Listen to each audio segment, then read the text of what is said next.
Hola y bienvenidos al canal del Viaje del Héroe. Hoy seguimos con los guías. Esta vez voy a ayudaros a hacer la interpretación de la conexión con los guías que hicimos la semana pasada. Vamos a hablar, en este vídeo voy a hablar de los templos y en el siguiente vídeo hablaré de los guías, ¿vale? Porque los templos es un tema que es bastante amplio y no quiero hacer un vídeo muy largo para hablar de este tema, ¿vale? Y ya en el siguiente me detendré en los tipos de guías que han podido salir, ¿vale? Evidentemente lo que quiero aclarar es que no hay cajas, yo voy a dar una orientación para poder que lo podáis interpretar, pero la interpretación tiene que hacerse basándonos en el contexto de lo que es la biografía de la persona y no tanto en algo como general. Pero como yo no conozco, o sea, yo no tengo vuestras conexiones y no tengo lo que os ha salido, os doy pistas para que lo podáis interpretar vosotros cada uno en vuestras casas.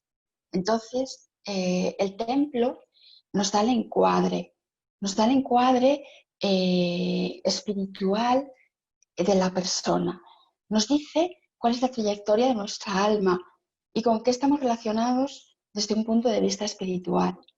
Nos habla, sobre todo, de qué trayectoria tenemos, de qué trayectoria venimos a nivel espiritual, a nivel álmico, y cuáles son las vidas pasadas que nos están influyendo en esta vida. Bueno, cuando se trata de iglesias, se está refiriendo a la vinculación con Jesús, con la figura de Jesús de Nazaret, con el Cristo. Es decir, nos habla del camino de la verdad y del camino del corazón, del despertar a nuestra maestría, a nuestro avatar interior, que es lo que es Jesús de Nazaret. Nos habla también del camino de la humildad y del camino del servicio, de estar al servicio del corazón. La orientación de la iglesia y el estilo también nos puede hablar de diferentes cosas. Si estamos hablando de la iglesia anglicana, ¿vale? Que es la iglesia que crea Enrique VIII en Inglaterra, nos está hablando de una tendencia kármica que nosotros traemos a aislarnos y también eh, una tendencia, un karma que traemos de expansión de nuestro poder. Si estamos hablando de una iglesia protestante, nos está hablando de Lutero, de la figura de Lutero. Entonces nos dice que tenemos una parte reformista, revisionista, que pone todo en duda y que podemos haber sufrido inquisiciones a lo largo de nuestras vidas anteriores y también secuestros de nuestra libertad de expresión y que quizás tengamos una parte de contestatarios y rebeldes y nos hayamos sentido incomprendidos. También puede ser que llevemos en el interior un tirano, un inquisidor, un censor y que nuestro tema más importante sea la libertad de expresión. Con lo cual nos tendremos que plantear que el tema más importante de esta persona es el quinto chakra, la creatividad y si hace uso bien de la palabra o no. Y si hace bien buen uso de la palabra, llevará un mago y estará creando su vida. Y si no hace buen uso de la palabra, oscilará entre un amurallado y una cotorra, es decir, que hablará demasiado, quizás tenga un juez interior o un juez con los demás, o si no, quizás si no esté amurallado. También la cotorra, ¿vale? Que es un arquetipo del quinto chakra, de esto hablo, de los chakras y los arquetipos, yo hablo en el libro de Chakras, el viaje del héroe y también en Chakras del regreso a casa. El arquetipo de la cotorra también nos está hablando de que esa persona puede ser que tenga diarrea verbal, ¿vale? Pero el protestantismo en general nos está hablando de que el tema principal de la persona es llevar un rebelde y quizás llevar un contestatario y el tema es la libertad de expresión. La Iglesia ortodoxa griega y rusa nos dice que nuestra alma procede de un montón de vidas muy diferentes, que es una mezcla de culturas, etnias y pueblos, porque la Iglesia ortodoxa griega se inicia, tiene su origen en Bizancio. Y Bizancio es una amalgama de razas y de etnias, un enorme pluralismo. ¿Vale? Entonces, son vidas muy diferentes, una mezcla de culturas y etnias y pueblos, con lo cual esa persona lleva un pluralismo álmico brutal. Y de alguna manera buscamos al Cristo para integrar un montón de tendencias internas dentro de nosotros y un montón de capas. Bueno, eso nos está hablando de lo que es la Iglesia, pero todas las iglesias están vinculadas a Jesús, con lo cual habla de una conexión crística y una búsqueda del Cristo interior, de una parte de nosotros que está vinculada a despertar la maestría, a despertar la maestría a través del camino del corazón y de la humildad. El camino de la verdad que nos hará libres. Y ya las diferentes iglesias hablan de un karma específico. Cuando nos encontramos con una sinagoga, nos está hablando del pueblo judío. Entonces, según ciertas teorías de la cosmogonía y de la cosmología, en estas teorías se dice que los judíos proceden de una línea del tiempo paralela a la historia de la Tierra actual, ¿vale? En la que en esa línea paralela los judíos acabaron por destruir el planeta y por ello cambian su ADN y retroceden en el tiempo hasta la Atlántida de nuestra línea de tiempo, de nuestra historia, para reparar su grave error, el grave error de haber hecho que la Tierra se destruyera. Entonces, si estamos hablando de una sinagoga, el alma de esta persona contiene una gran sabiduría y también un gran karma. Y con lo que tiene que tener muchísimo cuidado esta persona es con la soberbia, porque lleva un gran sabio, y también con la corrupción. Bueno, esto es las sinagogas. En las mezquitas nos dicen, bueno, ya desde luego podemos encontrar muchísimos tipos de mezquitas, ¿vale? Pero una mezquita cualquiera, un poco sin nombre, ¿vale? Nos está hablando de que el alma de la persona viene de muchísimo poder y expansión y también de dominación e intransigencia. Entonces, el karma que estas personas traen, las personas que se ven en mezquitas como templo, ¿vale? Está vinculado con el tercer chakra, con el chakra del poder. Entonces, tienen que discernir entre los dogmas de fe y las leyes de su sistema de creencias que han adoptado sin cuestionárselas y tienen que encontrar su propia verdad. Si la mezquita está, por ejemplo, en lo que se llama Al-Ándalus, por ejemplo, si estamos hablando de la mezquita de Córdoba o si estamos hablando de un lugar como la Alhambra, ya nos está contando algo diferente. Está hablando también de la expansión del poder, pero también de la abundancia, porque los árabes en la península ibérica, en la época de Al-Ándalus, alcanzan una enorme sabiduría y una enorme expansión. Y esa sabiduría se la da, y esa expansión se la da la coexistencia pacífica de cristianos, judíos y árabes, que se prolonga en muchísimo, muchísimo tiempo. Con lo cual nos está hablando de que esta persona viene de la paz y que o sea, lleva una bandera de la paz y lleva en sus células la convergencia armónica, la conciliación de razas y pueblos, y que dentro de ella lleva la paz y también lleva una búsqueda álmica de la paz, ¿vale? Y eso le lleva a la abundancia y a la creatividad en todos los sentidos y a la fertilidad, porque eso también fue el reino árabe en Al-Ándalus, ¿vale? El califato de la Alhambra, el califato de Córdoba, el califato de Granada. Cuando nos encontramos con un templo budista, nos está hablando de la India y dice, lo que nos quiere decir es que este alma viene de un gran desarrollo espiritual, sin dogmas, porque el budismo no tiene dogmas, basado en un trabajo interior de meditación y de paz interior. También nos puede decir que esta persona viene de conventos y de monasterios. No solamente no tenemos que ser literales en la interpretación de los símbolos, cuando estamos hablando de un templo budista, de menos puedo decir que esta persona tiene muchas vidas de monje o de monja, y esto puede ser en templos budistas, también en templos hinduistas, pero también puede ser en templos de otro tipo, en conventos de la iglesia, en monasterios. Y que hay una necesidad en él de parar su mente, de ir hacia adentro, ¿vale? De meditar y de parar y de alejarse del mundanal ruido. Cuando estamos hablando de un templo hinduista, estos templos están conectados a la figura de Krishna. Tanto Buda como Krishna, como después fue Jesús de Nazaret, fueron avatares.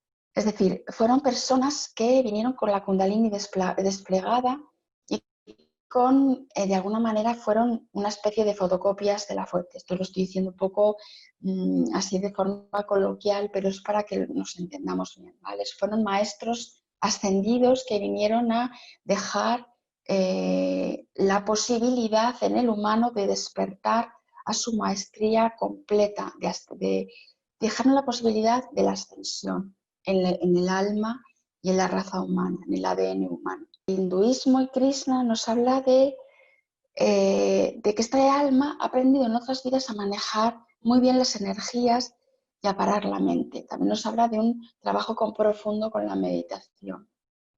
Bueno, estos son los templos monoteístas. Ahora vamos a hablar de los templos paganos o politeístas. Es muy frecuente que en la conexión con los guías nos encontremos con templos griegos. Los templos griegos nos hablan que esta persona, esta alma, viene de otras vidas en las que la razón, la mente, ha sido muy, muy importante para ellos, ¿vale? Y de alguna manera buscan la armonía y el equilibrio.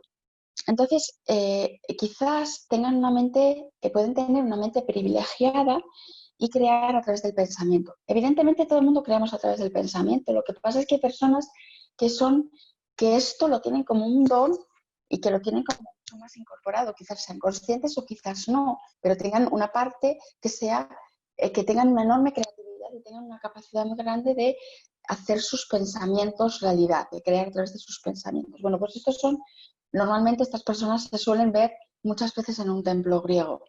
Hablan de la necesidad de encontrarle un sentido a sus vidas, porque Grecia es la cuna de la filosofía. Entonces estas personas necesitan encontrar una filosofía de vida, todos los que se ven en un templo griego. Y también tienen una visión platónica de las cosas, es decir, una visión muy, muy, muy idealista y quizás también muy idealizada. Templos egipcios. Los templos egipcios, las pirámides, o una persona que se ve en el templo de Philae o en el templo en Karnak, ¿vale? Los templos de Luxor, bueno, hay muchísimos templos a lo largo de todo el río Nilo, ¿vale? Pero cuando una persona se ve bueno, los diferentes templos nos están hablando de los matices nos los dan los mitos, los dioses griegos a los que están dedicados, ¿vale? Pero si hablo en general de templos egipcios, nos está hablando de psiquismo y de conexión con los extraterrestres, ¿vale? Con las razas extraterrestres de luz crísticas que vinieron a ayudar al humano, ¿vale?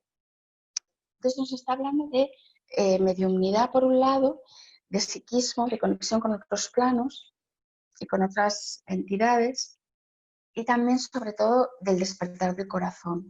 Porque la civilización egipcia, a pesar de ser una civilización basada en el poder y la expansión a través de los faraones, y una civilización esclavista, con lo cual sumida en la edad antigua y sumida está dormida principalmente, la civilización egipcia tiene los templos que contienen una información de una civilización que todavía no ha ocurrido, de una humanidad ascendida, porque en esos templos, en los relieves de esos templos, hay mensajes encriptados en los jeroglíficos de una época que no ha ocurrido aún en Egipto, cuando se está dando esas arquitecturas y esos templos. Esto lo cuenta Fenomenal Crión cuando hace sus conferencias y sus viajes a Egipto. Habla justo de esto, de que esos templos albergan una información de una tierra extendida que todavía no ha tenido lugar. Es una tierra basada en el corazón. De hecho, Jesús de Nazaret, que es posterior a Egipto, dicen que incorpora a Egipto, pasa por Egipto, pasas por los templos egipcios. Y en los templos egipcios, increíblemente, se ve en algunos relieves el paso de Jesús. En esos relieves se hablan del Cordero de Dios que quita el pecado del mundo y de muchos de los conceptos que todavía no han ocurrido cuando se está dando esta civilización. Es muy sorprendente, pero esto es real.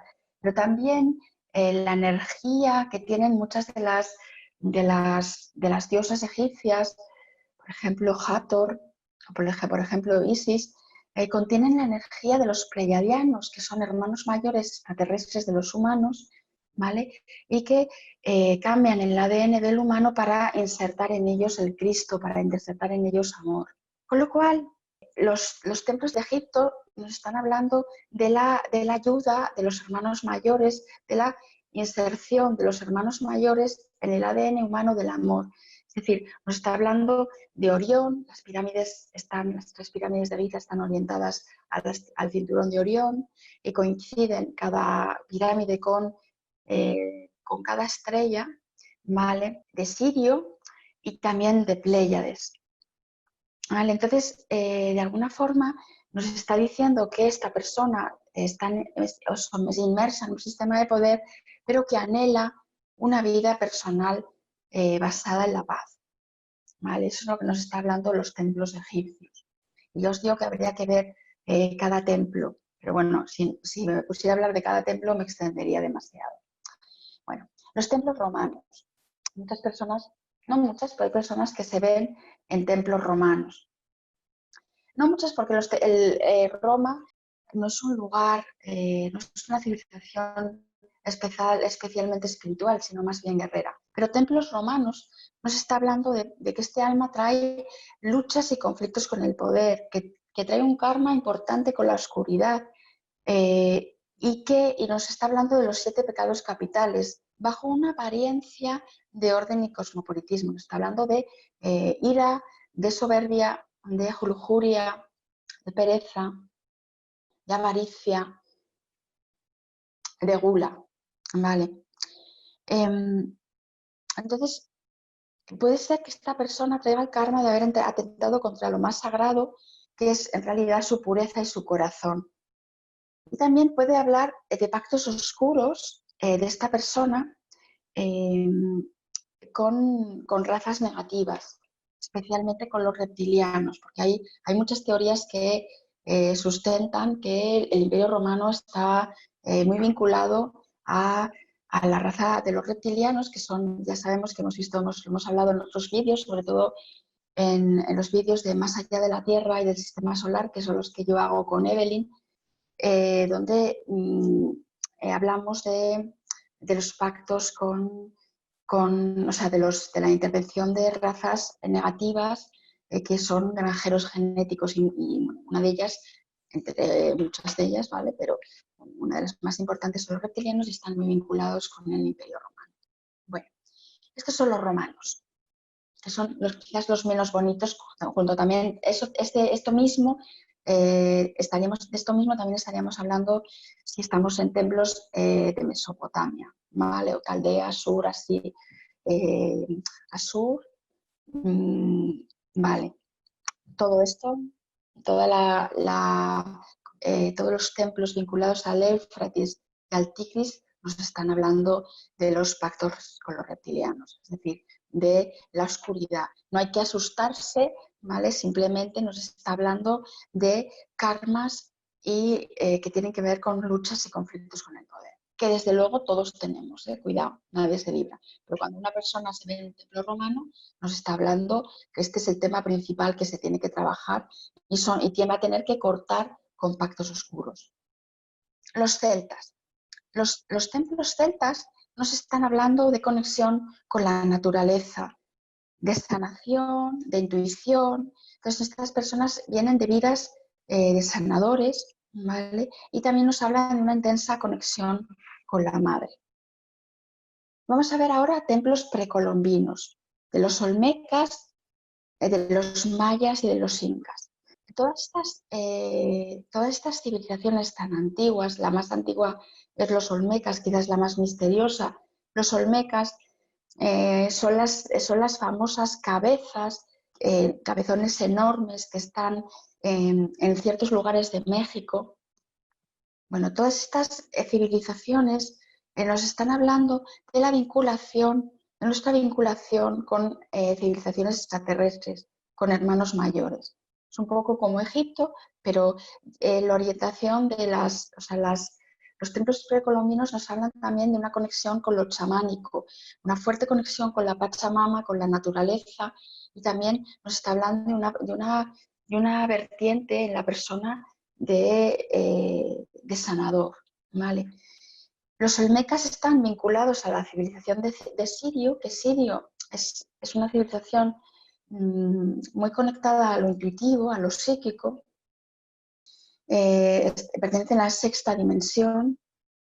Los mayas, que están vinculados a los pleiadianos, ¿vale? Los pleiadianos son también sanadores, son astrónomos, son astrólogos, son médicos, los mayas en concreto, pero los pleiadianos en concreto dicen que son armonizadores y están muy vinculados con los ángeles.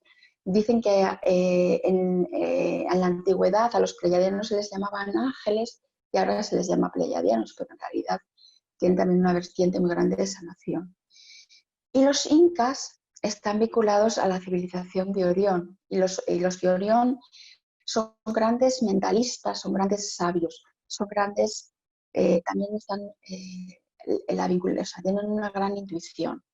Lo importante de los templos mayas y olmecas es que hay una profunda conexión a la tierra para encontrar un conocimiento superior alineado con todo el universo.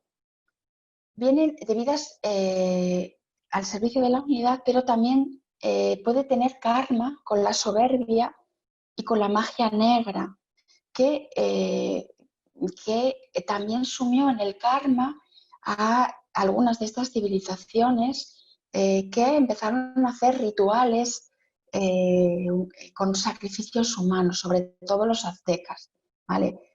Entonces, esto le sumió en el karma y esto hizo que después vinieran las civilizaciones que después los conquistaron y les aniquilaron, que fueron los colonizadores europeos. Hay personas que se pueden ver en templos relacionados con Lemuria y con la Atlántida.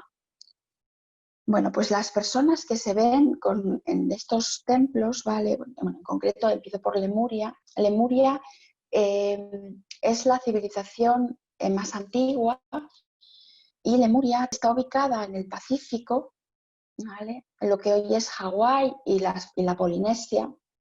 Y fue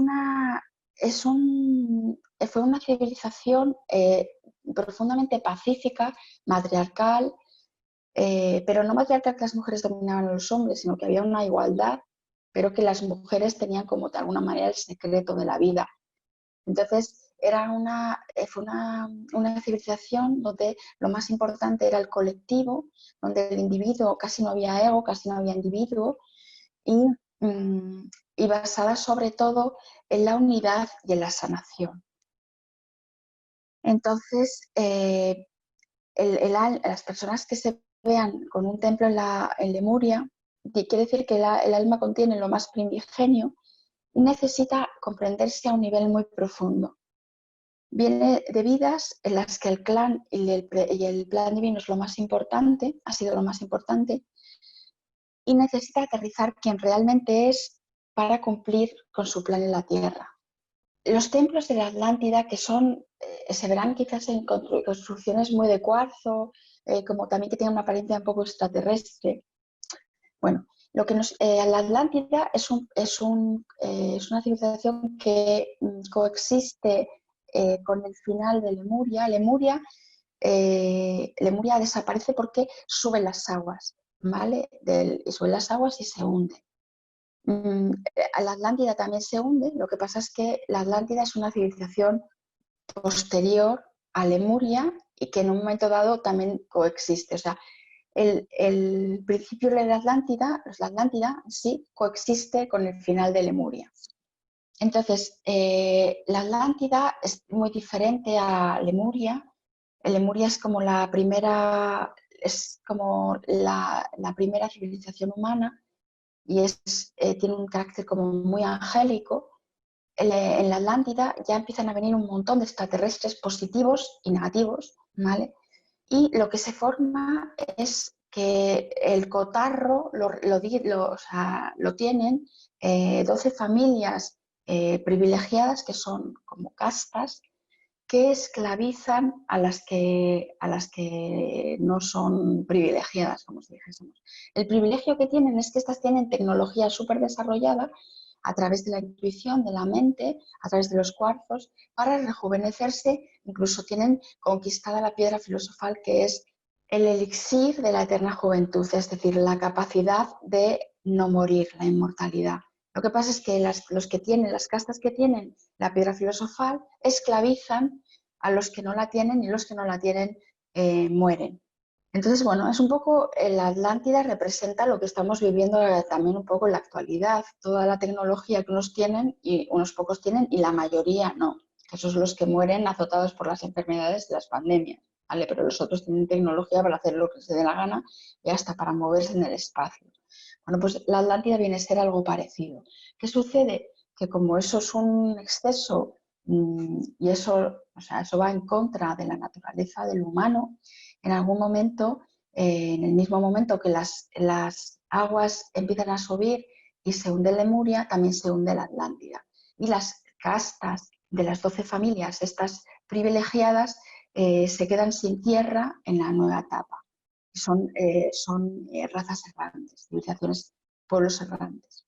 Entonces, todos los pueblos sin tierra en la actualidad, gitanos, judíos, kurdos, etcétera, son en realidad las razas que tuvieron una tierra y abusaron de su poder en la tierra de la Atlántida. ¿Vale? Entonces, un templo atlante, que siempre la Atlántida evoca el sueño, pero es un karma brutal, lo que nos está diciendo es que este alma tiene recursos espirituales suficientes, también emocionales y también mentales, como para cumplir su plan divino, pero que corre el riesgo de ponerlos, estos recursos, al servicio de su ego. ¿Vale? Habla de mediumnidad y de psiquismo, de su sabiduría, pero que también coexiste con una sombra potente y un gran karma. Tanto Lemuria como la Atlántida nos hablan de almas viejas que están en un punto de evolución tan grande que necesitan conocer muy bien su sombra. De alguna manera transitar su caída y perdonarse y ser compasivas con su lado oscuro para poder gestionarlo y pararlo. Es decir, las vidas en Lemuria y en la Atlántida nos hablan de nuestra necesidad de evolucionar, pero cuidadito, tenemos una gran evolución, tenemos una gran sabiduría, pero también tenemos un buen sombrón y un buen karma, que si no lo vemos, volveremos a caer. Y nos hacen esta tremenda advertencia. ¿Vale? Entonces, lo voy a dejar aquí, ya llevamos mucho tiempo. En el próximo vídeo os hablaré de los guías, pero este recorrido por los diferentes templos nos está hablando del recorrido, de la trayectoria que trae nuestra alma en nuestras vidas pasadas. Os recomiendo, ¿vale? Para los que no hayan satisfecho su curiosidad con el abanico que yo os he expuesto aquí, os recomiendo mi libro de vidas pasadas, Un puente al inconsciente, que está publicado por Oberon, es del año pasado, del 2019, acaba de salir prácticamente a las librerías, salió en diciembre del año pasado ¿vale? Y en este libro, en el tercer capítulo, hago una revisión por la historia, por las diferentes épocas. eh, eh, Hablo desde la prehistoria hasta prácticamente nuestros días, pasando por todas las culturas. Y hablo de la historia desde un punto de vista simbólico, de cada etapa desde un punto de vista simbólico. Aquí lo enfoco en las regresiones, pero nos vale lo mismo para los templos. Pues si encontráis una iglesia templaria, pues os vais a los templarios y os leéis lo que ahí digo de los templarios. Pues si encontráis una iglesia rusa, ahí os va a hablar de lo que es Rusia. Que os encontráis algo que tiene que ver con los esenios, pues ahí hablo de los esenios. Es decir, también se le puede dar la visión del libro de vidas pasadas a los templos, que os encontréis en la conexión con los guías, ¿vale? De todas maneras, lo que necesitéis, si tenéis algún templo muy concreto, me lo podéis poner como mensaje en el canal y yo os respondo por escrito, ¿vale? Bueno, pues muchísimas gracias, espero que os haya interesado, espero veros en próximos vídeos. Muchas gracias.